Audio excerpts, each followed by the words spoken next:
Bom, agora que a gente já estudou a parte vetorial da eletrostática, a gente pode começar a entender como funciona o trabalho e a energia no campo elétrico, tudo bem? Vamos lá. Nós vimos na primeira parte sobre a eletrostática que força elétrica e campo elétrico são grandezas vetoriais. Nós também vimos que a força elétrica ocorre quando há uma interação entre dois corpos carregados, enquanto o campo elétrico é uma característica da região do espaço, ou seja, de um ponto, em que há um certo campo gerado por uma carga que está a uma certa distância desse campo. E se a gente coloca uma partícula, sabendo como que atua o campo elétrico numa certa região do espaço, se a gente coloca uma partícula nessa região, nós conseguimos prever o comportamento dessa partícula. A partir do campo elétrico e da carga da partícula, nós conseguimos chegar à força elétrica. Isso a gente viu na parte 1. Agora nós vamos ver coisas bem parecidas, só que de um ponto de vista escalar. Não veremos mais isso como de um ponto de vista vetorial, ou seja, com vetores. Nós veremos isso agora do ponto de vista escalar. E quais são as grandezas escalares que a gente vai utilizar para estudar o comportamento de corpos em campos elétricos? Será a energia potencial elétrica e o potencial elétrico. Esses dois conceitos a gente vai explicar um pouco mais para frente, mas são esses os dois principais as duas principais grandezas que nós vamos tratar no estudo da eletrostática escalar que a gente vai fazer agora, tudo bem? Mas antes da gente poder falar de trabalho e energia no campo elétrico, vamos fazer uma digressão sobre o trabalho e energia na mecânica clássica, né? A mecânica clássica todo mundo conhece lá as leis de Newton, esse tipo de coisa, tudo bem? Então vamos fazer uma análise primeiro, vamos lembrar um pouco o que é trabalho e energia. Imagina que a gente tem a seguinte situação. Temos uma bolinha, um corpo de massa m, que está suspenso de uma altura h em relação ao chão. Ele está lá, uma altura elevado de uma altura h em relação ao chão. Tudo bem? E nós queremos, então a gente marca ali o ponto A é o ponto de suspensão do corpo, e o ponto B é o ponto que ele vai atingir, né, no chão. Quando ele for solto, ele vai pegar, vai cair e vai atingir o ponto B que está localizado no chão. Tudo bem? E a pergunta é, qual é o trabalho realizado de A para B? Olha, eu estou usando a letra W por trabalho, do inglês work, né? Porque eu acho mais fácil de digitar a W. Mas as pessoas, eu, inclusive quando escrevo, uso a letra grega tal para o trabalho, tá? Mas aqui eu estou usando a letra W só para... Porque é mais fácil, nem tem a letra tal para digitar aqui, tudo bem? Então qual é o trabalho de A para B? O trabalho realizado pela força resultante de A para B. Ora, a gente sabe que o trabalho é o produto da força pelo deslocamento, quando a força tem o mesmo sentido do deslocamento. A gente tem que lembrar que tem aquele cosseno lá, mas nesse caso a força tem o mesmo sentido do deslocamento, então a gente usa só F vezes D, tudo bem? No caso, a força resultante que age sobre o corpo é o peso, né, que está aí desenhado na figura, apontando para o centro da Terra, ou seja, para baixo. Então a gente pode calcular o trabalho de A para B como produto da força resultante, que é o peso P, multiplicado pelo deslocamento. Reparem que de A para B, o deslocamento foi H. Então a gente pode dizer que o trabalho de A para B é P vezes H. Só que o peso, como a gente sabe, é o produto da massa pela da aceleração gravitacional local G. Então a gente tem que o trabalho para levar do corpo realizado pela força resultante de A para B é mgh. Tudo bem? Então vamos guardar essa informação, o trabalho é mgh. Certo? Vamos então agora para um segundo passo. A gente pode também aplicar conservação de energia, certo? A gente pode dizer que a energia em A é igual à energia em B. A energia é total, tudo bem? Porque a gente está desprezando a resistência do ar, não temos forças dissipativas, a gente pode dizer então que a energia em A é igual à energia em B. Só que em A gente tem uma energia cinética e uma energia potencial. E em B, a gente também pode ter uma energia cinética e uma energia potencial. Então a gente pode dizer que a energia cinética de A mais a energia potencial de A, que dá a energia mecânica em A, é igual à energia cinética em B mais a energia potencial em B, que dá a energia mecânica em B. A energia potencial, nesse caso, é gravitacional. Tudo bem? Então a gente pode fazer o seguinte. A gente pode jogar o ECA como menos para o outro lado e o EPB como menos para o outro lado. A energia cinética de A junto com a energia cinética de B, a gente joga para o outro lado com sinal de menos. E a gente pode jogar a energia potencial de B para o mesmo lado que a energia potencial de A, colocando um sinal negativo para a energia potencial de B, tudo bem? Operação matemática, simples resolução de equações, tudo bem? A gente vai chegar então que a energia cinética de B menos a energia cinética de A é igual à energia potencial de A menos a energia potencial de B, certo? Note uma coisa, note que a energia cinética de B menos a energia cinética de A é a variação da energia cinética, porque B é o ponto final, A é o ponto inicial. Então, se eu faço a energia cinética em B menos a energia cinética em A, eu estou fazendo a energia cinética final menos a energia cinética inicial.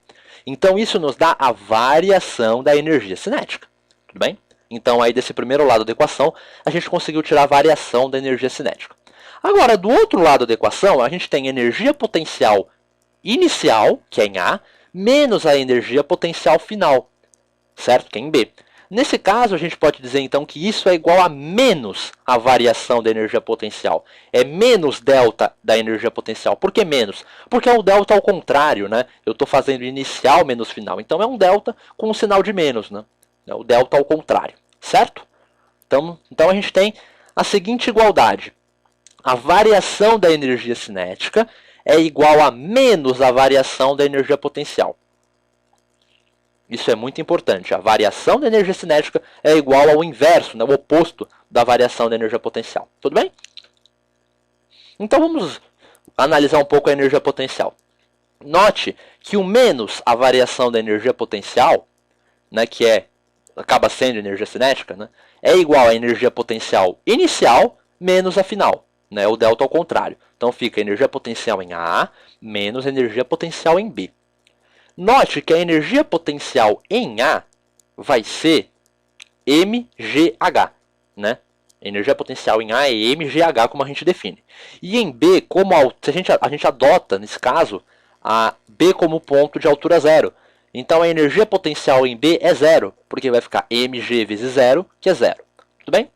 Então a gente pode dizer que menos a variação da energia potencial é igual a mgh, que é a energia potencial em A, menos zero, que é a energia potencial em B. E mgh menos zero é mgh. Então a gente conclui que o menos a variação da energia potencial, ou seja, o delta ao contrário da energia potencial, é igual a mgh. E isso é igual à variação da energia cinética, né? Como a gente tinha postulado anteriormente. Então a gente pode dizer que a variação da energia cinética, que é menos a variação da energia potencial, é mgh. Só que a gente também viu que o trabalho é mgh. Então a gente pode concluir que o trabalho é igual à variação da energia cinética. Né? Porque a gente conclui que a variação da energia cinética é mgh. O trabalho a gente calculou lá no começo, que é mgh, o trabalho da resultante, que também acaba sendo o peso, é mgh. Então a gente conclui então que o trabalho e a variação da energia cinética são iguais. O trabalho da força resultante é igual à variação da energia cinética. Certo? E além disso, a gente conclui mais uma coisa. A gente sabe que a variação da energia cinética é menos a variação da energia potencial. Então a gente conclui que o trabalho é menos a variação da energia potencial. Então a gente consegue concluir tudo isso. Então a gente consegue postular dois teoremas. O primeiro é o teorema da energia cinética, que é o trabalho é igual à variação da energia cinética, que é igual à energia cinética final, menos energia cinética inicial. Simples assim. Né? E o teorema da energia potencial nos diz que o trabalho é igual a menos a variação da energia potencial. É a variação da energia potencial ao contrário, é menos a variação da energia potencial. Então vai ser a energia potencial inicial menos a energia potencial final. Eu volto a dizer que toda essa análise que eu fiz é para um sistema que a gente despreza forças dissipativas, tudo bem? Não analisamos forças dissipativas, ou seja, não tem atrito, não tem resistência do ar. Certo? Bom, agora que a gente já falou então do trabalho de energia na mecânica clássica, mostramos, né, entendemos o teorema da energia cinética, que mostra que o trabalho é igual à variação da energia cinética. Entendemos também o teorema da energia potencial, que diz que o trabalho é menos a variação da energia potencial. Né? A gente pode falar então de forças conservativas. Imagine a seguinte situação: temos dois pontos, A e B. E nós temos três possíveis caminhos para passar de A para B. O caminho 1, o caminho 2 e o caminho 3. Vamos imaginar que o trabalho realizado em 1 é W1, o trabalho realizado em 2 é W2 e o trabalho realizado em 3 é W3. Se a força for conservativa, nós observamos que W1 é igual a W2, que é igual a W3. Ou seja, não importa o caminho que eu escolha, o trabalho é sempre o mesmo. Se eu vou de um ponto, eu vou para... Né? O trabalho entre dois pontos é sempre o mesmo, não importa qual caminho eu escolha. E outra consequência importante de forças conservativas é que, se eu inicio a minha trajetória num ponto e termino no mesmo ponto, o trabalho total é zero. Se eu comecei e terminei no mesmo lugar, o trabalho total é zero. Então, o que caracteriza uma força conservativa, então? O trabalho realizado pela força não vai depender da trajetória. É o que a gente verificou. Para eu ir de A para B, não importa o caminho que eu pegue. O trabalho é sempre o mesmo. Quando o trabalho independe da trajetória que eu escolho, a gente diz que a força é conservativa. Só depende das posições iniciais e finais. Tudo bem? Exemplos de forças conservativas. Força-peso, ou gravitacional, a força elástica, que atua em molas, e a força elétrica, que a gente vai estudar agora, são exemplos de forças conservativas. Tudo bem? Outra característica importante. Essas forças não dissipam energia. Força-peso, força elástica, força elétrica não dissipam energia. Então, se a gente estiver analisando um sistema com essas forças, a gente pode supor a conservação da energia. Tudo bem? Agora, a parte mais importante de entender forças conservativas. Como elas não dissipam energia, nós podemos associar a cada uma delas uma energia potencial que está armazenada e pode se transformar em trabalho mecânico. Se você ouviu energia potencial de algum tipo, você pode ter certeza que a força é conservativa. Você só pode falar de energia potencial quando a força é conservativa. E o que é a energia potencial? A energia potencial é uma energia que está armazenada. Por exemplo, a gravitacional. Quando a gente eleva aquele exemplo do corpo de massa m elevado, aquele corpo tem um potencial de realizar um movimento. A energia está armazenada. Quando eu solto aquele corpo, ele inicia um movimento. A força realiza um trabalho. Tudo bem? A mesma coisa vai acontecer para a força elástica. Quando eu deformo uma mola, eu armazeno energia ali. Quando eu solto essa bola, a mola abre com... ela estica, ela volta a esticar, porque a energia que eu armazenei se transforma em energia cinética. A mesma coisa vai valer para a força elétrica. A energia potencial elétrica, que a gente vai estudar, é um tipo de energia que está armazenado e pode se transformar em energia cinética. Ou seja, pode se transformar em trabalho mecânico, pode se transformar em movimento. Tudo bem? Então vamos estudar o trabalho da força elétrica. Vamos imaginar a seguinte situação. Temos ali uma carga Qzão. Não vamos pensar no sinal, tá? Uma carga Qzão no ponto O. A gente tem uma carga Qzinho inicialmente no ponto A. E a gente quer saber qual é o trabalho para levar essa carga Qzinho de A até B, supondo a carga Qzão fixa, né? Qual é o trabalho que eu tenho que fornecer? O trabalho realizado pela força elétrica para levar essa carga Qzinho de A até B. Tudo bem? Note que a distância do ponto O ao ponto A é dA, e a distância do ponto O, onde está a carga Qzão fixa, e o ponto B, que é onde eu quero levar a carga Qzinho, é dB. Essa distância mede dB. Tudo bem? Então vamos lá. Nós sabemos, pelo teorema da energia potencial, que o trabalho de A até B é menos a variação da energia potencial. Então vai ser a energia potencial inicial, que é a energia potencial em A, menos a energia potencial final. É o delta ao contrário, como eu gosto de falar. A energia potencial final é a energia potencial em B, porque ele começou em A e terminou em B. Então A é inicial e B é final. Tudo bem? Então a gente conclui que o trabalho de A para B é a energia potencial de A menos a energia potencial de B. Tudo bem? Supondo a força elétrica conservativa, certo? E ela realmente é conservativa. Nesse caso, então, não existem forças dissipativas, a gente pode fazer esse tipo de análise. Quando a gente calcula esse trabalho propriamente dito, que não dá para ser demonstrado para o ensino médio, porque requer cálculo integral e diferencial, cálculo diferencial integral, a gente consegue mostrar que o trabalho de A para B vai ser K, Qzão, Qzinho, dividido por dA, menos K, Qzão, Qzinho, dividido por dB. Tá? Eu não vou demonstrar isso, porque não tem como demonstrar isso para o ensino médio. Tudo bem? Então, repito, o trabalho de A para B a gente calcula, dá K, Qzão, Qzinho sobre dA, menos K, Qzão, Qzinho sobre dB. Certo? E a gente faz a seguinte análise. A gente vai chamar esse K, Qzão, Qzinho sobre dA de energia potencial em A. E a gente vai chamar o K, Qzão, Qzinho dividido por dB como energia potencial em B. Note que fica energia potencial de A menos energia potencial de B, o que respeita o teorema da energia potencial, que a variação que o trabalho realizado é igual a energia potencial inicial menos a energia potencial final. Né? Então, partindo disso, a gente pode definir a energia potencial elétrica entre duas cargas como K, que é aquela constante, né, 9 vezes 10 a nona, vezes uma carga, vezes a outra carga, dividido pela distância entre as cargas. Mas aqui aparece uma coisa importantíssima. Nesse caso, na força elétrica, a gente coloca em módulo. Né? Não importa se a carga é positiva ou negativa, a gente coloca em módulo. Aqui não. Aqui você coloca o sinal da carga. Se ela for negativa, você vai pôr um menos. Se ela for positiva, você põe um mais. Tudo bem? E outra coisa importante, vamos pensar o seguinte. Vamos supor duas cargas positivas. Se as duas cargas são positivas, Qzão e Qzinho são positivos. Então a energia vai dar positiva. Né? A gente fizer mais com mais, vai dar mais. Então a energia é positiva. E o que acontece com duas cargas positivas? Elas se repelem. Agora, duas cargas negativas. Duas cargas negativas vai ficar menos com menos, vai dar mais. A energia também deu positiva. E o que acontece com duas cargas negativas? Também se repelem.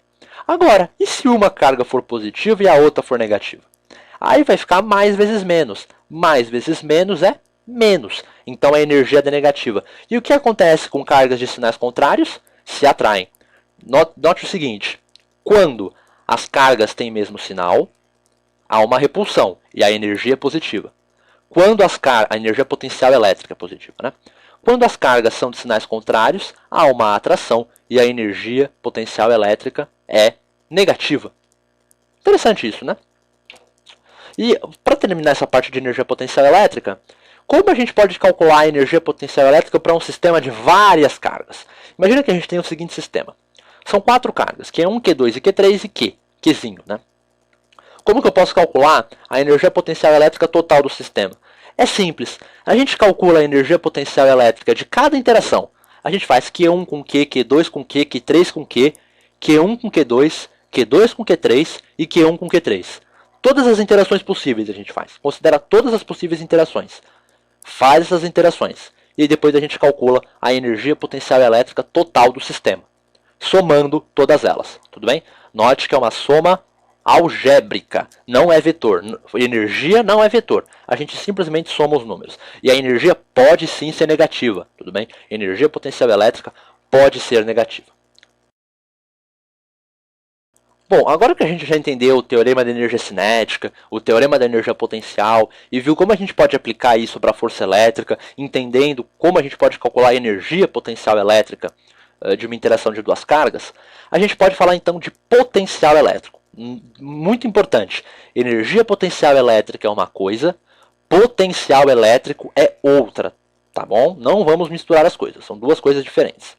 Mas vamos lá. Assim como na eletrostática vetorial, a gente podia associar a uma região do espaço um campo elétrico. A gente pode fazer a mesma coisa para o potencial elétrico. Nós podemos associar a um ponto ou região do espaço uma grandeza conhecida como potencial elétrico. E ela é definida como a razão da energia potencial elétrica pela carga da partícula de prova. Vamos, só para comparar as coisas, o que era o campo elétrico?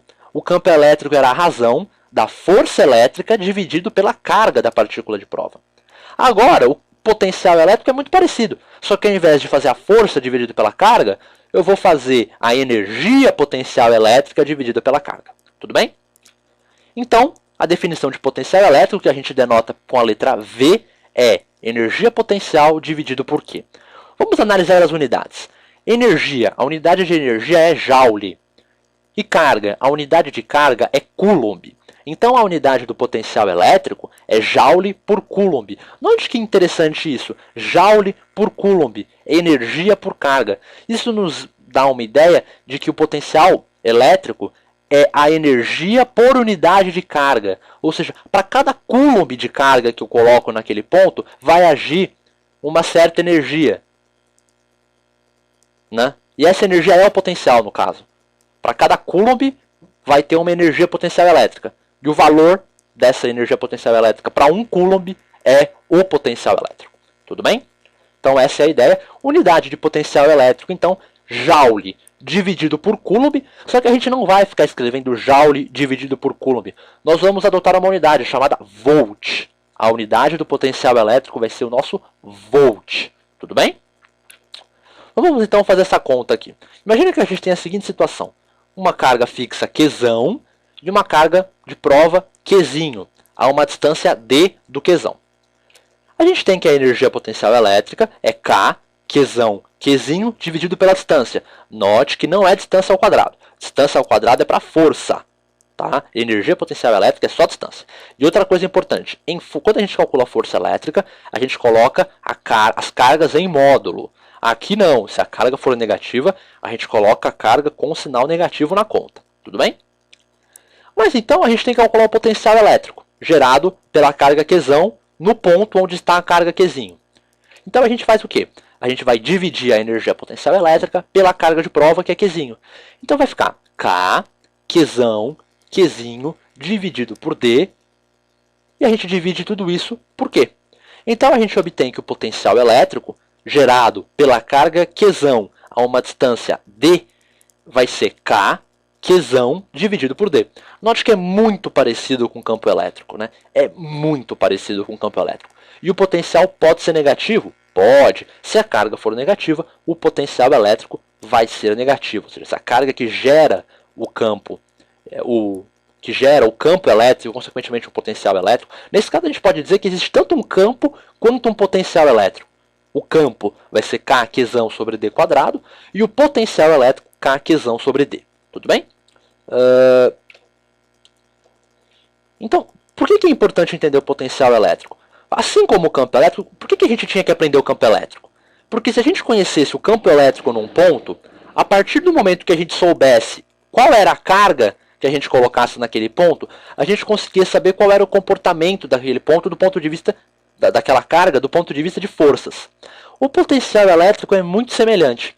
Se eu conhecer o potencial elétrico de um ponto e conhecer a carga que eu vou colocar naquele ponto, eu consigo prever o comportamento energético daquela carga naquele ponto. Como? Usando a energia potencial elétrica. Se eu tenho o potencial no ponto e eu tiver a carga do corpo que eu estou colocando lá, eu posso calcular a energia potencial elétrica, que vai ser o potencial vezes a carga. Né? Assim como eu podia fazer essa mesma análise para o campo elétrico. O campo elétrico seria então a gente calculava a força elétrica partindo do campo elétrico né, multiplicado pela carga. A ideia é muito parecida e as equações inclusive são muito parecidas. Então é interessante fazer essa relação. Mas nunca esqueçam. Campo elétrico e força elétrica, grandezas vetoriais. Potencial elétrico e energia potencial elétrica, grandezas escalares. São grandezas diferentes. Bem? A fórmula mostra que são coisas diferentes. Nunca misture os dois. Quando você está falando de força, você pode analisar campo elétrico. Quando você está falando de energia, você tem que falar de potencial elétrico. Tudo bem? Agora, como que a gente pode calcular o potencial elétrico em um sistema de várias cargas? Imagina que a gente tem aí 4 cargas, Q1, Q2, Q3 e Q4. E a gente quer calcular, então, o potencial elétrico gerado no ponto P, por essas cargas todas. A gente calcula o potencial elétrico gerado por cada uma. O da carga Q1 vai ser KQ1 dividido por D1. O da carga Q2 vai ser KQ2 dividido por D2. O da carga Q3 vai ser KQ3 dividido por D3. E o da carga Q4 vai ser KQ4 dividido por D4. E para achar o potencial no ponto P, eu somo todos os potenciais que eu calculei de cada interação. Né? A soma algébrica, não é soma vetorial, não é vetor. Soma algébrica, soma. O potencial pode ser negativo, então pode ter uma subtração aí no meio. Tudo bem? Agora, vamos voltar então ao trabalho da força elétrica, porque a gente não chegou ainda na equação mais importante de trabalho e energia no campo elétrico. Vamos voltar então ao trabalho da força elétrica. Aquela situação inicial, temos uma carga Qzão no ponto O, a carga Qzinho no ponto A, e a gente quer levar essa carga Qzinho de A até B e quer saber o trabalho. Tudo bem? Nós tínhamos visto que o trabalho de A para B é menos a variação da energia potencial, ou seja, a energia potencial inicial menos a energia potencial final, é o delta ao contrário. E a gente definiu a energia potencial elétrica como K, Qzão, Qzinho sobre D. Então vai ficar K, a energia potencial elétrica em A, K, Qzão, Qzinho sobre dA, menos a energia potencial elétrica em B, que é K, Qzão, Qzinho sobre dB. Tudo bem? Volto a dizer que não tem como demonstrar essas equações para o ensino médio, porque requer cálculo diferencial integral. Certo? Então a gente pode dizer que o trabalho é K, Qzão, Qzinho sobre dA, menos K, Qzão, Qzinho sobre dB. O trabalho para levar a carga Qzinho de A até B. Reparem que Qzinho, na verdade, K, Qzão e Qzinho estão nos três termos, né? Estão nos dois termos. Mas eu vou colocar só o Qzinho em evidência. Vamos segurar aonde só pôr o Qzinho em evidência. Porque normal é as pessoas colocarem os três em evidência. Só que se você coloca os três em evidência, você não vê a mágica que vai aparecer agora. Vamos colocar só o Qzinho em evidência. Né? Só o Qzinho. Pum. Qzinho em evidência. Então, Qzinho em evidência multiplica K Qzão sobre dA menos K Qzão sobre dB. Tudo bem? Fica K Qzão. O que sobrou dentro do parênteses é o K, o Qzão e o D. Tanto para dA quanto para dB. Certo? Note o seguinte. K Qzão sobre dA é o potencial VA. É o potencial no ponto A. É o potencial elétrico criado pela carga Qzão no ponto A. E o K Qzão dividido por dB é o potencial elétrico criado pela carga Qzão no ponto B. Então a gente pode dizer que o trabalho para levar a carga de A até B é igual à carga que eu quero levar de A até B, o valor da carga, Qzinho, que multiplica o potencial no ponto A, no ponto inicial, menos o potencial no ponto final. Certo? Então, se eu quero levar uma carga Qzinho de um ponto A até um ponto B, eu posso medir o potencial em A, medir o potencial em B. Faço VA menos VB, potencial em A onde eu estou, menos o potencial onde eu quero estar, né? Potencial final, e multiplico esse número que eu calculei pela carga que eu quero levar de um ponto para o outro. Então o trabalho é Q que multiplica VA menos VB. Note que VA menos VB é um ΔV ao contrário, né? É menos ΔV, porque eu estou fazendo o potencial inicial menos o potencial final. Tudo bem? É o potencial inicial menos o final. Então seria aí o delta ao contrário de novo. Só que agora a gente não vai mais falar de delta. A gente vai introduzir uma nova grandeza. Diferença de potencial. A diferença de potencial, VA menos VB, a gente vai chamar de UAB. VA e VB são em volts, então U, né, também vai ser em volts. Então essa é a diferença de potencial. Note que diferença de potencial não é delta. Delta é sempre final menos inicial. Diferença de potencial é inicial menos final, é ao contrário.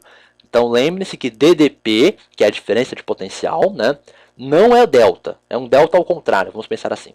Então a gente pode dizer, se VA menos VB é U, a gente pode então dizer que o trabalho para levar a carga de A até B é a diferença de potencial entre A e B, ou seja, UAB, que multiplica a carga Qzinho. Né? Multiplica a carga Qzinho. Certo? Um jeito de decorar essa fórmula, que é bem simples, trabalho, W, né, é igual a o quê? Você faz a pergunta, trabalho é igual ao quê?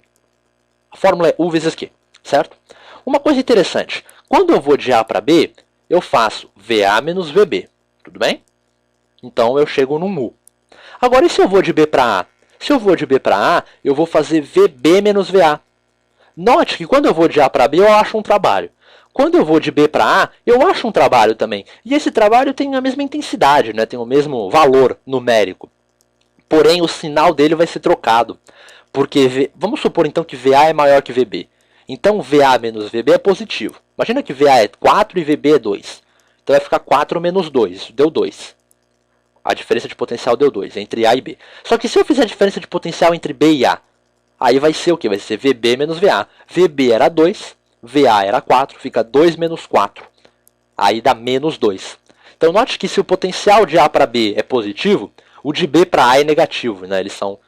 Então, se o trabalho de A para B é positivo, o de B para A é negativo. Eles têm, né? Se eu vou de A para B com o trabalho, eu volto de B para A, né? Com o mesmo trabalho, só que com o sinal trocado. Então, note uma coisa. Imaginem que eu saio de A, vou para B e depois volto para A. De A para B, eu realizei um trabalho. certo? Quando eu volto de B para A, eu realizei um outro trabalho igual ao primeiro, só que com o sinal trocado. Note que quando eu somo os dois trabalhos, vai dar zero, porque o de A para B é igual ao de B para A com o sinal trocado. Então, quando eu somo esses dois, dá zero. Então, note que como quando eu vou de A e volto para A, o trabalho é zero. Como a gente tinha feito antes, né? A gente tinha falado que no circuito fechado, se eu saio de um ponto e volto para o mesmo ponto, o trabalho total é zero. Isso é uma característica de forças conservativas. A gente pode fazer a mesma análise para a força gravitacional e para a força elástica. Isso é bem interessante. Se eu saio e termino no mesmo ponto, o trabalho é zero e dá para demonstrar isso agora que a gente sabe como calcular o trabalho. Resumindo, o trabalho é igual à diferença de potencial. A diferença de potencial é o potencial inicial menos o potencial final. E a gente multiplica essa diferença de potencial pela carga que a gente quer levar de um ponto até o outro. E com isso a gente calcula o trabalho. Outra coisa importante, aqui a gente tem que pôr a carga do jeito que ela é. Não precisa pôr em módulo. Se a carga for negativa, coloque a carga negativa como ela é. Tudo bem? Agora, para finalizar, vamos falar então de trabalho no campo elétrico uniforme. A gente já estudou campo elétrico uniforme, né? A gente tem duas placas paralelas carregadas, estabelece-se então um campo elétrico uniforme em qualquer ponto entre as placas que eu coloque a carga, qualquer ponto ali vai ter o mesmo campo elétrico, tudo bem? E sempre do mais para o menos, o campo elétrico é sempre do mais para o menos. Agora vamos supor que a distância entre as placas é D. A distância entre as placas é D, certo? Então a gente pode dizer o seguinte: como a força elétrica é constante, a força no campo elétrico uniforme, se o campo elétrico é uniforme, a força é constante, né? A força elétrica é uma constante também. Para forças constantes, a gente pode usar aquela fórmula, trabalho igual a F vezes D. Essa fórmula só vale para forças constantes, que são as que a gente costuma tratar. Mas note que a força elétrica não é uma força constante obrigatoriamente, porque a distância vai variando. Conforme você tem dois corpos, eles vão se aproximando ou se afastando, a distância varia. Então a força elétrica acaba variando também, né? O peso, por exemplo, não é uma força constante nas proximidades da Terra, porque é mg, né? Não faz diferença nenhuma, né? Quando eu me desloco, né? Me aproximo, me afasto ali do chão, eu não estou mexendo no G nem no M, então a força é uma constante. Então a gente pode calcular o trabalho desse jeito, tudo bem? No caso tudo que eu falei do peso só nas proximidades da Terra, tá? Quando a gente chega muito longe da Terra, a gente começa a fazer uma análise mais de gravitação, isso não vale mais. Mas não é o caso. Para uma força constante, a gente pode então dizer que o trabalho é F vezes D. Nesse caso específico do campo elétrico uniforme, a gente pode dizer que a força elétrica é constante. Então a gente pode dizer que o trabalho é F vezes D. Só que a gente também sabe que o trabalho é U vezes Q. Se a gente colocar uma carga ali no meio, a gente sabe que o trabalho realizado por essa carga vai ser a DDP do ponto inicial e final, né, a diferença de potencial entre os pontos iniciais e finais, multiplicado pela carga da partícula. E isso é F vezes D. Só que a gente sabe que a força elétrica é E vezes Q, né? Porque o campo elétrico E é força dividido por carga. Então força é campo elétrico vezes carga. Então a gente pode escrever que U vezes Q, que é o trabalho, é igual a F vezes D, que é igual a E vezes Q vezes D, porque F é igual a E vezes Q. Tudo bem? No campo elétrico. Então a gente pode cortar o Q dos dois lados da equação, né? Obtendo que a DDP entre as duas placas do campo elétrico uniforme é o valor do campo elétrico multiplicado pela distância das placas. Essa equação é muito importante. No campo elétrico uniforme, a DDP entre as placas U é igual a o valor do campo elétrico multiplicado pela distância entre as placas. Tudo bem? Uma forma de decorar essa fórmula que eu uso é assim. No céu, que é o campo elétrico uniforme, o ED. No céu, o ED. No campo elétrico uniforme, que é o céu, o ED. Essa equação só vale para campo elétrico uniforme. Só vale para placas paralelas. Tudo bem? Placas carregadas paralelas. U igual a E vezes D. E é o campo elétrico, U é a diferença de potencial e D é a distância entre as placas. Tudo bem? Então, vamos terminar isso com um resumo de fórmulas. Nós começamos falando que trabalho é igual a variação da energia cinética, que é igual a menos a variação da energia potencial. É o delta ao contrário. Então essa é a primeira expressão que a gente analisa. Segunda expressão, a gente definiu o potencial elétrico como a energia potencial elétrica dividido pela carga de prova Qzinho. Então a gente pode dizer que o potencial elétrico é K Qzão sobre D, E podemos dizer que a energia potencial elétrica é o potencial elétrico vezes a carga. A gente pode jogar a carga multiplicando. Então a energia potencial elétrica vai ser o potencial, Kqzão sobre Dzinho, multiplicado pela carga de prova, Qzinho. Então fica Kqzão, Qzinho, dividido por D. Tudo bem? E a gente pode dizer também, né, que o trabalho realizado pela força elétrica é a diferença de potencial entre os pontos iniciais e finais, U, né, que é a DDP, multiplicado pela carga da partícula que eu vou levar de um ponto até outro. Tudo bem? Trabalho igual a U vezes Q. E no caso especial do campo elétrico uniforme, no céu, a gente pode dizer que U igual a E vezes D. Esse esquema é bem legal porque acho que tem todas as fórmulas, inclusive uma fórmula legal, uma forma, né, legal de decorar a relação entre potencial e energia, e como sabendo um é só, você não precisa nem decorar a fórmula do outro, é só você fazer uma relaçãozinha ali que você consegue chegar no outro. Tudo bem? É uma forma aí de decorar as fórmulas, que eu acho que a parte mais difícil dessa matéria é realmente decorar as fórmulas, que tem muita fórmula, e também saber qual fórmula tem que usar em cada exercício. Mas isso não, os exercícios em si não são tão complicados. A gente vai resolver alguns exercícios a seguir, acho que vai ficar mais fácil de entender.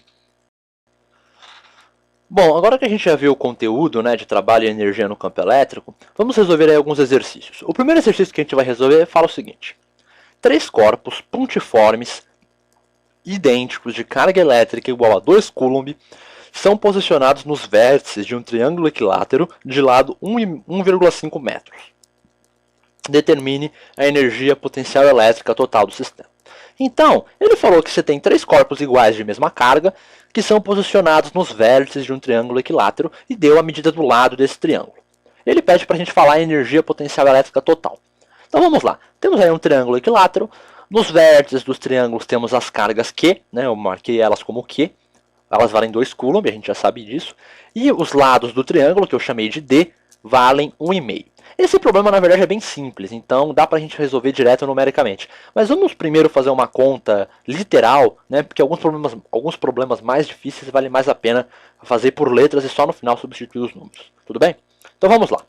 Nós podemos dizer que a energia potencial total é a soma de cada energia potencial de interação. Nesse caso, note que todas as cargas são iguais e as distâncias entre as cargas são iguais. Entre qualquer carga, a distância é a mesma. É um triângulo equilátero. Então a gente pode dizer que as energias potenciais são todas iguais. E quantas são essas energias? Você tem aquela carga lá de cima com a carga da esquerda, você tem a carga da esquerda com a carga da direita e a carga lá de cima com a carga da direita. Então você tem 3 interações. Então você tem 3 energias potenciais iguais que você pode somar. Então a gente pode dizer que a energia potencial total é 3 vezes a energia potencial de uma interação de cargas. Tudo bem? Eu só fiz isso porque eu sei que essas energias potenciais serão todas iguais. Porque as cargas são iguais e as distâncias são iguais. Tudo bem?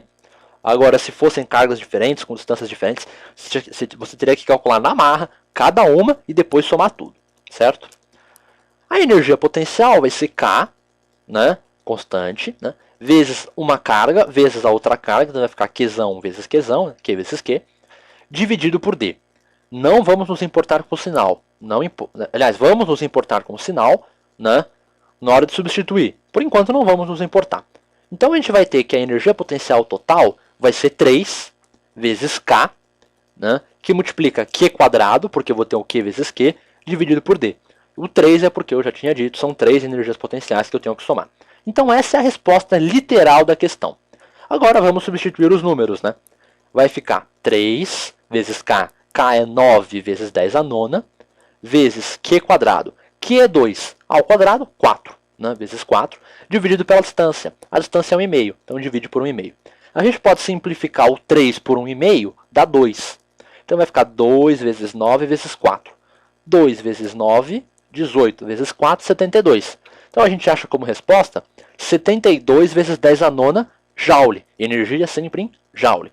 Então temos aí 72 vezes 10 a nona joule.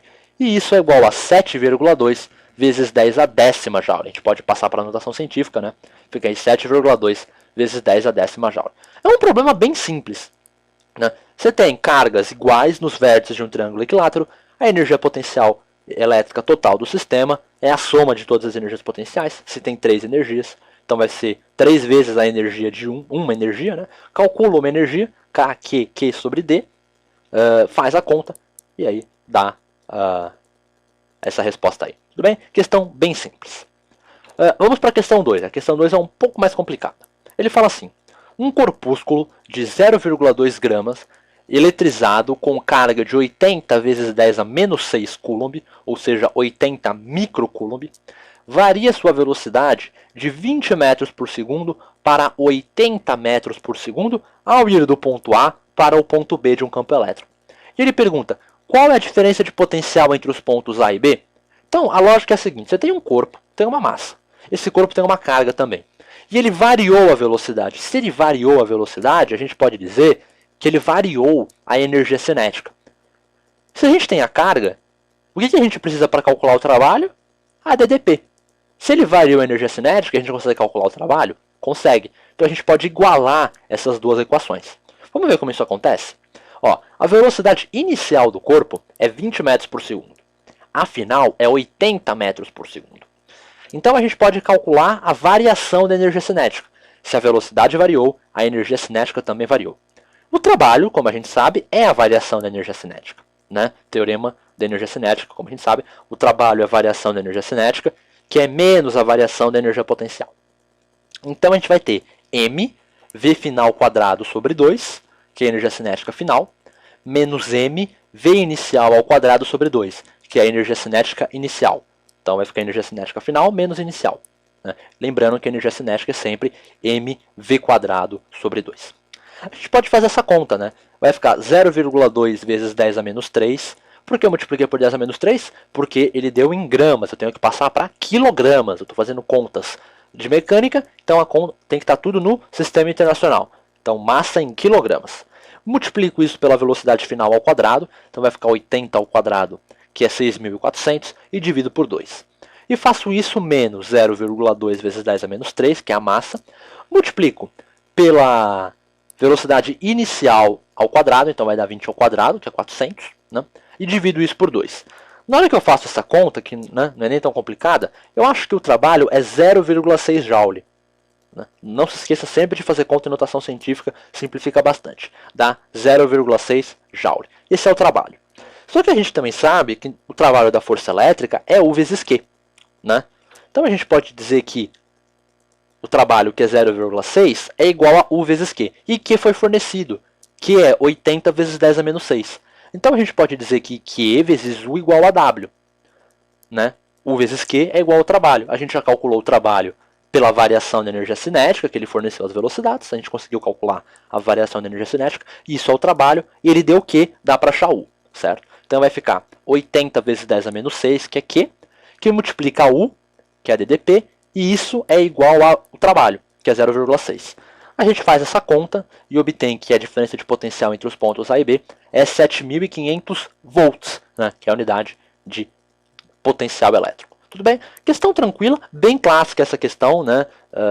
Você tem um corpo que varia a velocidade. Um tipo bem comum dessas questões é ele fornecer a DDP, fornecer a carga, falar que o corpo inicialmente estava em repouso e pedir qual é a velocidade do corpo quando ele faz esse percurso. Você pode calcular o trabalho por U vezes Q e a variação da energia cinética, a velocidade inicial sendo zero, a energia cinética inicial também é zero. Então a variação da energia cinética, que é o trabalho, seria mv quadrado sobre 2. Então a gente iguala essas equações e consegue descobrir a velocidade. Também é um tipo de questão bem clássico, certo?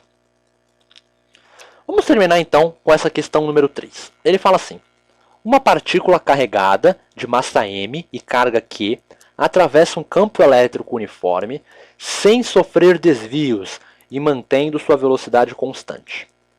Considerando que a distância das placas que geram o campo é d e que a aceleração gravitacional local vale g, determine a diferença de potencial entre as placas. Note que essa questão não tem nenhum número. Ela tem letras, é uma questão literal.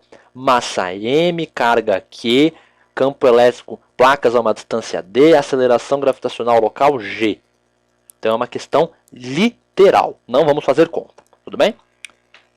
Conta numérica, eu tô falando, não quis dizer, né? Então vamos lá. A gente tem que responder a pergunta da questão como função dessas incógnitas que ele forneceu. M, Q, D e G. Tudo bem? Mas vamos partir do princípio. Se a partícula não é desviada, ele falou que a partícula atravessou o campo elétrico uniforme sem sofrer desvios e mantendo sua velocidade constante. Nesse caso, a gente pode dizer, como ela não foi desviada e a velocidade permaneceu constante, a gente pode dizer que ela está em equilíbrio. Ou seja, a força resultante que age sobre ela é nula. Note que é um caso de inércia, né? Ela não sofreu desvio e manteve sua velocidade constante. É um típico caso de equilíbrio dinâmico, né? O corpo está em movimento, permanece em movimento, retilíneo uniforme com velocidade constante, né? Porque a força resultante sobre ele é nula. Primeira lei de Newton, princípio de inércia. Se a força resultante é nula, tem que ter aí duas forças que tem que se anular. Quais são as possíveis forças que podem se anular? Né? O peso age, porque ele falou para a gente considerar a aceleração gravitacional. Então existe um peso. E existe uma força elétrica. A gente está falando de um campo elétrico uniforme. Existe uma força elétrica agindo. São as duas forças que agem, né? Então se a força resultante é nula, a gente pode assumir que peso e força elétrica se anulam, né? Elas apontam na mesma direção em sentidos contrários. A gente pode assumir isso. Então a gente pode dizer que peso igual a força elétrica. Numericamente é igual. O peso é m vezes g. E a força elétrica, como a gente viu na parte 1 de eletrostática, é o campo elétrico E vezes Q. Tudo bem? Esse E aqui é campo elétrico, não é energia, tá? Só que a gente também sabe que no campo elétrico uniforme, que é o caso, a diferença de potencial entre as placas, é E vezes a distância entre as placas. É E vezes D, né? Lembra? No céu, o ED. No céu, no campo elétrico uniforme, U igual a E vezes D. Então a gente pode dizer que E é U dividido por D. E a gente pode substituir isso na equação que a gente tinha, mg igual a E vezes Q. Note que a gente vai obter que mg igual a U vezes Q dividido por D. Né? U dividido por D é o E. Então a gente pode ir isolando U, como? Joga o D multiplicando, o Q dividindo. A gente acha que U é mgd dividido por Q. Note que M, G, D e Q foram dados no enunciado. Podem não ter sido dados numericamente, mas eles foram dados. Né? M, G, Q, D foram dados. Né? Distância D, massa M, carga Q. A gente tem que interpretar como se esses dados fossem números. Se ele, ao invés de ter falado M, que tivesse dado números, 10 kg, 2 coulombs, 3 metros, a gente teria que conseguir fazer essa conta e achar um número. Então a gente tem que expressar nossa resposta em função somente dessas variáveis, como se fossem números. Se essas 4 variáveis tivessem sido fornecidas como números, a gente poderia calcular o U numericamente. Tudo bem? Por isso que a gente tem que expressar nossa resposta somente em função dessas variáveis. A gente tinha, por exemplo, um E ali. Por que eu não podia expressar a resposta em função de E? Né? U igual a E vezes D e terminava a minha questão ali. U é E vezes D. E não foi fornecido. Como E não foi fornecido, eu não posso expressar minha resposta em função dessa variável. Eu tenho que expressar, então, em função das demais que foram fornecidas. Tudo bem? É um exemplo claro aí de questão literal. Tudo bem? Então a gente fechou aqui a eletrostática. Né? A parte vetorial a gente tinha visto no primeiro vídeo. E agora a gente viu a parte escalar. Tudo bem? Então, sobre a eletrostática é isso. Agora, o próximo passo é falar de eletrodinâmica, que são cargas em movimento.